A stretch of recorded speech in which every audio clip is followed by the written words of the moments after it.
কিছু কিছু মানুষ বলতে শুনেছি যে অমুককে দেখলাম, তমুককে দেখলাম, তমুককে দেখলাম। এবার অমুককে দেখুন। যাদের কথা বলে অমুককে দেখুন, প্রিয় সহকর্মীবৃন্দ, তাদেরকে তো দেশের মানুষ 1971 সালেই দেখেছে। তারা আমাদেরকে বলতে চায় 71-এর জামাতকে দেখুন। আমি তাদেরকে বলতে চাই 71-এর জামাতকে দেখেছি, আপনারা চোখ খুলে 91-এর জামাতকে দেখেন, যাদের সহায়তায় ক্ষমতায় গিয়েছিলেন। আপনারা চোখ খুলে 2001 সালের জামাতকে দেখুন, যাদের সহযোগিতায় রাষ্ট্রীয় ক্ষমতায় গিয়েছিলেন।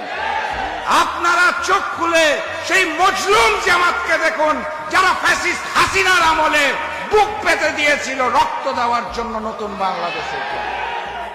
চোখটা খুলে দেখুন, শেখ হাসিনার কায়দায় কথা বলা বন্ধ করুন, না হলে শেখ হাসিনার মতো আপনাদেরও বাংলাদেশ ছেড়ে পালাতে হবে।